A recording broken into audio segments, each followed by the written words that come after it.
back to another episode of the 2020 podcast, bringing clarity to business, entrepreneurship, and life. I am your host, Dr. Harbir Sayan.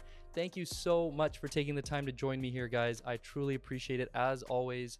Really appreciate the support. I'm grateful beyond words. And every time someone messages me after they've listened to a podcast, whether it's to give me positive feedback and constructive criticism, whatever it might be, I just absolutely love it. And if there's one favor I could ask you, it's the same favor I always ask you, and that is to please, if you do love the podcast, to share it with a friend. Take a screenshot, post it up on your Instagram story. Let me know what you think. And don't forget to hit subscribe. So today's episode is another episode of the Eye2Eye segment, the new segment that I just officially started a couple of weeks ago. And the first official segment of Eye2Eye was what I called the ebb and flow of productivity. And I felt like today's episode was a nice sort of a follow-up or a next episode or next conversation to that ebb and flow topic. And this one is coming courtesy of my daughters, indirectly anyways. We have two little girls, and they're getting to the age of where they're starting to watch Disney movies and listen to different songs from Disney movies. So bear with me here. I know this is going to be super corny, but this topic today comes specifically from a song from the movie Frozen 2. So these songs are always playing in the background. I'm like passively just sort of hearing them, not really paying attention. But the other day, this one happened to really catch my attention, and the song is called The Next Right Thing.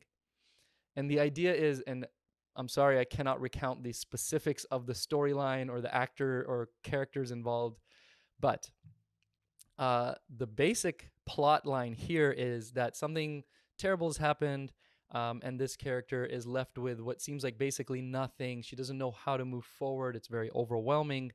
And then the song starts, and she's singing that all she can do, even though everything seems to be lost, all she can do is do the next right thing.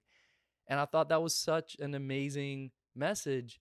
I mean, my kids are pretty small. I'm not sure if they really understood the message there, but it is such a great message, and in such a succinct fashion, in one little line in song form, no less, to put it all together. That when things feel hard, when they feel overwhelming, when it doesn't feel like there's an easy way through it, the best thing you can do is the next right thing. And man, I was like, that clicked. It resonated so powerfully with me, because over the years, whether it's going through school, whether it's starting a business, whether it's whatever other process, personal challenges, there's always times when you're just like, man, this just seems like it's going to be too much. It's too hard. And when you face those things, having this mentality can be so helpful. And in fact, I've had, over the years, I've had people ask, oh, how did you get through boards, or how did you get through this part, or how did you get through this starting up the business? And it's easy to get overwhelmed. It's easy to stress. But the best thing I could say is I just always chipped away. I always just did the little things. And I feel like that's such a relevant message right now, as I kind of touched on school and all these things. Here we are in September, back to school, back to work. I have people messaging from different realms. Students, pre-optometry students, messaging about prepping for the OAT, or trying to get their shadowing or volunteer hours in, but they can't, thanks to, of course, the pandemic in the background of all these other things that we're trying to do. It's easy to be overwhelmed. We're trying to get all these things done, and at the same time face a global pandemic. So I heard this song, and I was just like, this is such a perfect message, and I felt it was so relevant for this time. And, I even had a guest on the podcast early on in the podcast. One of my first guests, actually, is a man named Angus Reed. And Angus Reed played center for the BC Lions. So he was a professional football player. BC Lions are our Canadian football team based here in Vancouver. Angus was a multiple-time All-Star, multiple-time Grey Cup champion, and really just a really insightful guy. I was so fortunate to have him on the podcast. And one of the questions I asked to all my guests at the end of the podcast, not to ruin it if you haven't heard the podcast, but one of the questions I asked to all my guests at the end is, if you could travel back in time and speak to yourself at maybe there's a challenging time that you're facing, what would you say? What would you tell yourself? What advice do you think you could give yourself that would help maybe get you to a better place? And Angus's advice was, I would just tell myself to just take action. he was saying he was in a pretty dark place during college. I think he had an injury, and it set him back, and he felt like he was not going to be able to reach his goal of becoming a professional football player. So he was in a pretty dark place. And he said the advice he would give himself is just to take a little bit of action. Just do something. Don't just sit there and wallow. Don't let yourself continue to sink into a deeper and darker place. Do one little thing, because when you do that one little thing, you get positive feedback, and then you get motivated to do the next little thing and the next little thing. And before you know it, you have momentum. And before you know it, you've come such a long way. You'd be surprised when you look back after just a little bit of time because of all the momentum that you've gained. And I think that's exactly what I wanted to share with you here, and what that song reminded me of.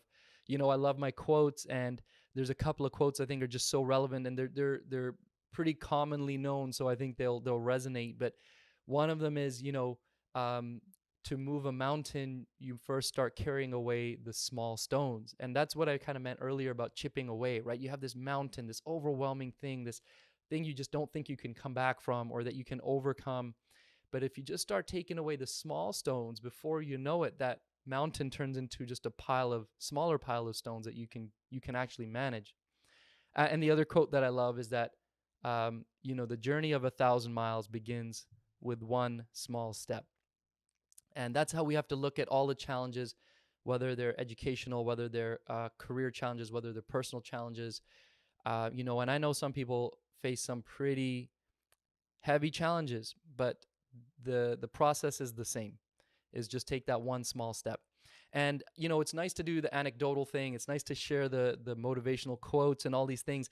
But what I love is that there's actually science behind this too. I'm kind of this data-driven, nerdy-minded person.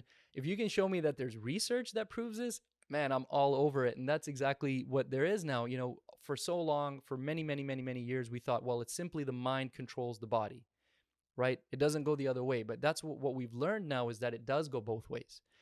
And that if you take action, it can change your brain chemistry, which will then motivate you to take more action. And there's a book called Presence. If you haven't heard of it, please look it up, by an author who is named Amy Cuddy. And she actually has one of the most famous TED Talks. Actually, that might be even the better place to start. Check out Amy Cuddy's TED Talk. And what she talks about is what she calls power poses. So a power pose might be like this, like, you're a winner, you got champion, you got your hands up in the sky, or, the power pose with your hands on your hips, kind of like a Wonder Woman, Superman kind of pose, chest out, chin up. And if you do this, what they found is if you hold the pose for a couple of minutes, it actually does change the person's mood and change the person's level of confidence. So it was a clear indication that simple physical postural changes can affect your mood, your brain chemistry, the same way that taking some small amount of action can do as well. So it's pretty cool to know it's not just anecdotal. It's not just because Angus Reed said it or that I am telling you, but there's actually research behind this that has proven this, that it helps. So if you find yourself, and I'm sure we all will, if you find yourself in a spot where you're overwhelmed, where you find like things are challenging, they're too difficult, you don't think you're going to get through it, the best thing you can do is just do the next right thing. I hope you found this episode helpful, guys. I hope you found it useful. If you did, please do take a screenshot, post it on your Instagram story. Let me know what you thought. And I'll be coming back to you guys in another episode real soon with a new guest. I hope you stay tuned for that.